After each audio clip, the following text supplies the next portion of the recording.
Welcome to another movie plot and enjoy the memories. A long time ago in a magical underground kingdom, an immortal princess dreamt of visiting the human world and eluded her protectors to reach it. Unfortunately, the blinding light erased all of her memories and she eventually died a mortal life without ever returning. Her father the king believes that her reincarnated spirit will eventually return to the underworld, so he waits. 5 years after the Spanish Civil War, small pockets of resistance fighters still fight back against the fascist regime. The young Ofelia travels with her pregnant mother Carmen, who's currently sickly and needs to pull over for a moment's rest. Ofelia comes across a puzzle piece of an eye that, when placed inside its statue, releases a large stick insect which Ofelia believes to be a fairy. It follows the convoy to its destination of a military outpost, where Carmen's nationalist husband Captain Vidal believes strongly in fascism and has been assigned to hunt down rebels. He's Ophelia's stepfather but treats her like crap and carries around a broken pocket watch that he always checks.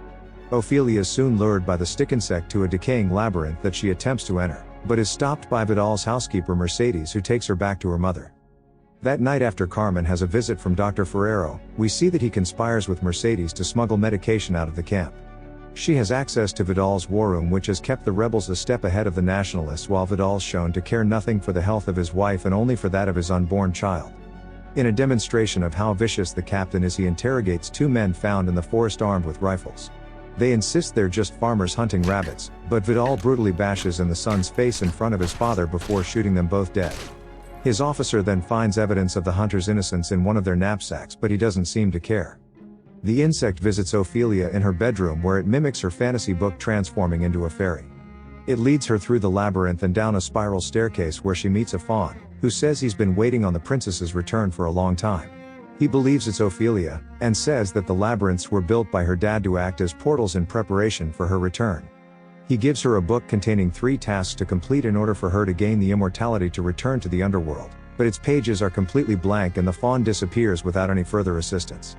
Later that night, the first task reveals itself to Ofelia, while her birthmark mentioned by the faun has her convinced that she's the reincarnation of the princess.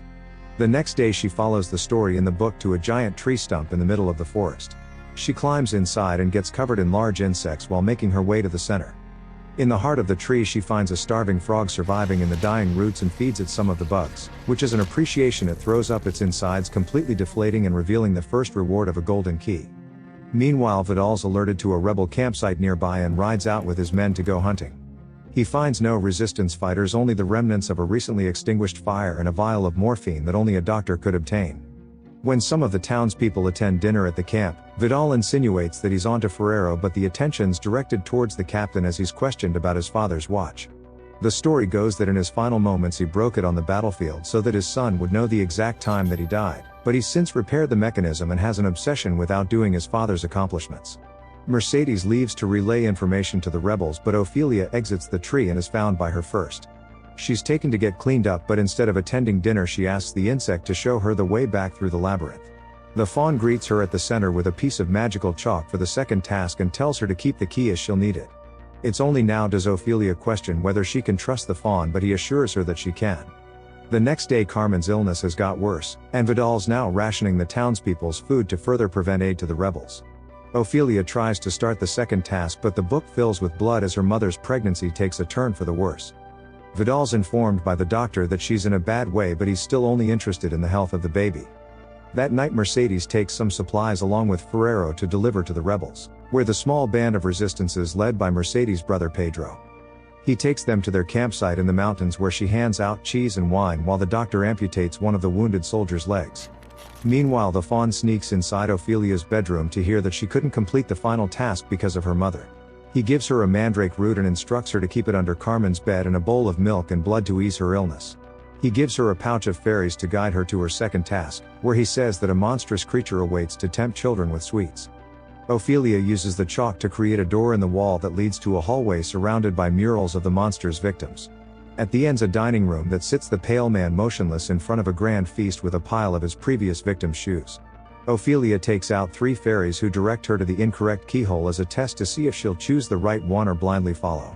She unlocks the correct one with the golden key and finds a dagger inside as the second reward, but while leaving, the starving girl takes a single grape, causing the pale man to awaken.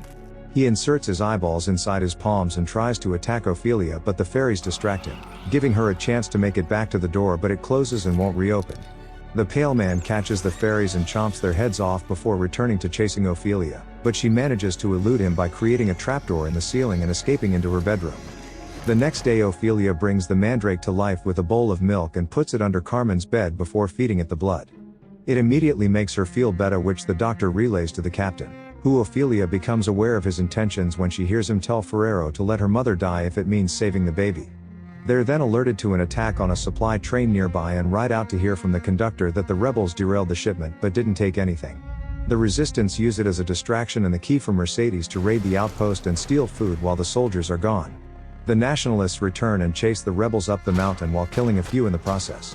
After sorting through the wounded, they find one capable of speaking and bring him down to the camp for questioning. Mercedes gets worried that it's her brother, but it's just another guerrilla who remains tight-lipped. That night Ofelia has another visit from the Faun, but upon hearing from the last surviving fairy that she broke the rules, he's infuriated. He refuses to give Ofelia the third task and disappears, saying that she'll never become a princess for her disobedience. The next day Vidal asks Ferreiro to tend to the captive, but the doctor euthanizes him at the rebels' own request. Vidal takes one of the doctor's morphine vials and matches it with the one found at the rebels' camp. Then when he returns to find his captive dead, he knows Ferreiro's a rebel collaborator and shoots him in the back. Vidal later catches Ofelia tending to the mandrake root and just considers it the result of a child's imagination. Her mother throws it into the fire, but it causes her to begin writhing in pain as Carmen suddenly goes into labor. Her husband and daughter wait outside to be delivered the horrible news that she's passed away, giving birth to Vidal's son. After the funeral, Vidal sits Mercedes down to an intimidating drink where he reveals that on the day of the heist the padlock on the supply shed was unlocked. He doesn't have enough evidence that Mercedes is a spy, but she decides to escape with Ofelia anyway before Vidal kills them both. They make it to the forest but are caught by the captain, who drags Ofelia back to her room and locks her inside. Mercedes is taken to be interrogated and tortured, but little does Vidal know she snuck a knife from the kitchen earlier and stabs the captain twice. She then slices his mouth open and flees up the mountain, while a wounded Vidal sends his men to chase her down, unable to continue himself. She's surrounded by mounted soldiers who prepare to execute her, when suddenly they're all shot down by the resistance and Mercedes rejoins her brother. Again the Faun visits Ofelia, having changed his mind about giving her a chance to perform the third task. He says that she must bring her newborn brother into the labyrinth with her, so Ofelia uses the chalk to sneak inside Vidal's chambers while he's stitching up his face. One of the wounded soldiers returns and informs Vidal that the rebels are about to attack with 50 men strong, so having only 30 themselves, the captain begins making preparations to flee. Ofelia spikes his drink with a sedative and successfully retrieves her baby brother. When Vidal returns, he takes a swig of his glass before noticing Ofelia, but he's suddenly too weak to catch her as she flees into the labyrinth. The resistance launches their attack on the outpost, but Mercedes finds Ophelia's room empty. She's being chased to the center of the labyrinth, where the wall opens up to allow a shortcut for her escape. The Faun meets her and requires a single drop of the innocent's blood as the third task to opening the portal. Ofelia refuses to let him harm her brother, even at the cost of her own kingdom, as Vidal reaches them but finds her seemingly talking to herself. The Faun departs, leaving Ofelia to her mortal life as Vidal takes his son back, then shoots his stepdaughter and leaves her to die in the labyrinth. He returns to the entrance where he's surrounded by the victorious rebels, including Mercedes and Pedro. He hands the baby to Mercedes, asking that his son be told about him, but she replies that he won't even know his father's name as Pedro shoots Vidal dead. The rebels enter the labyrinth to find a motionless Ofelia bleeding out as drops of her blood fall into the spiral staircase. She appears in a golden throne room with a clean dress in the presence of her father, the king of the Underworld. He says she passed the final task, which was to spill her own blood rather than that of the baby. The Faun praises Ofelia for her choice as she's invited to join her family on a throne. While in the stone labyrinth, Ofelia smiles as she dies in Mercedes' arms. The epilogue concludes that the princess successfully returned to the Underworld, leaving only small traces of her time spent on Earth. And the movie ends.